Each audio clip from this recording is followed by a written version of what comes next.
یو بل مزیدار خبره تاسو ته عرض کوم. سړی ته انګې ورشي، انګې تاسو ورته څه وایي؟ پرنجې ورشي یا انتروشه ورشي. مسله دا ده چې چا انتروشه واچولو نو هغه به وایي چې الحمدلله، او هغه اورېدونکی به وایي چې یرحمک الله. موجوده د جرمني ساینسدانو په دې ریسرچ کړی دی چې دا سړی چې انتروشه واچي په اسلام کې د الحمدلله ولې وایي، دې کې څه راز دی؟ نو د زړه ماهرانو په دې ریسرچ کړی دی چې دا زړه چې دی دا ستړی شي، چې ستړی شي نو دی ودرېدو ته آماده شي. نو زړه چې ودرېږي نو بیا خو سړی مړ کېږي. نو د هغې دپاره انګې ورشي،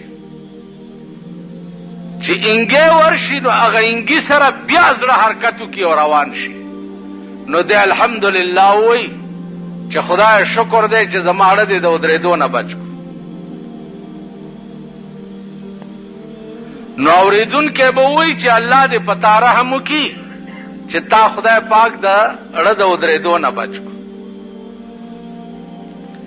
یعنی انګې قدر څه دی چې په هغې کې هم د اسلام دومره لویه فلسفه ده. اوس دا اودس وګورئ، سړی اودس کوي، په اودس کې خپې وینځي، لاسونه وینځي، مخ وینځي. په دې کې څه فلسفه ده؟ خو سړی د خوله کنګال کي او بس په مانځه دې ودرېږي. علما لیکي چې په دې کې فلسفه دا ده چې د یو مانځه نه تر بل مانځه پورې د په دې لاسونو څومره ګناه کړي، او د مانځه له دې اودس کوي نو د اودس اوبو سره هغه ګناه د دې لاسونو نه ورځي.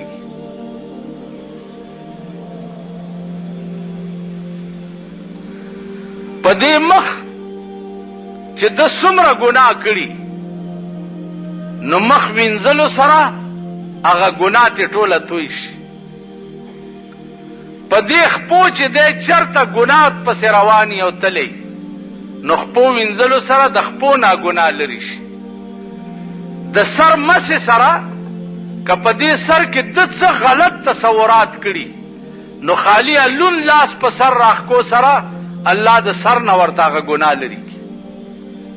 دا د دنیا فایده ده، او د آخرت فایده یې دا ده چې د قیامت په ورځ به منځګزار سړی چې د حشر په میدان کې ولاړي نو د ده دا د اودس اندامونه چې دي مخ او سر او لاس او خپې دا به د څوارلسمې د سپوږمۍ غوندې پړق وهي، او دنیا به تماشا کوي چې دا څوک دي؟ وای به دا هغه خلق دی چې دنیا کې منزله به دوی اودس کول. بله فلسفه پکې دا ده چې سهار مونځ دې وکړو او بیا د ماسپښین منزله دې تیاری وکړو، نو چې د ماسپښین مونځ دې وکړو نو دا یقین وګڼه چې د سهار مونځ دې خدای قبول کړو نو ځکه یې د ماسپښین د مونځ توفیق درکړو.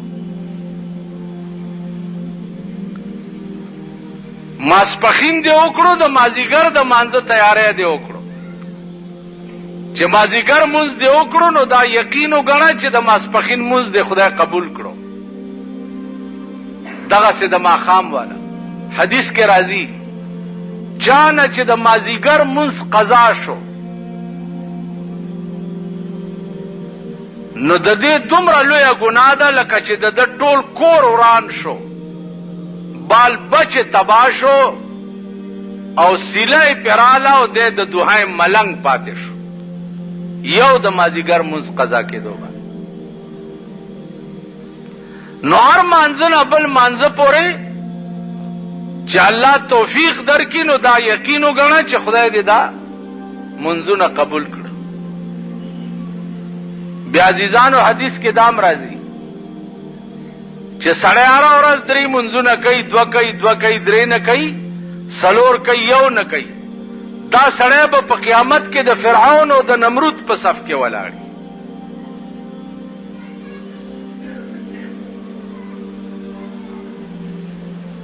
نو د اسلام په هر شي کې یو خاص راز دی. نن مسلمان قوم دا ټول شعائر د اسلام چې دی هغه خپل لاندې پېمال کړ.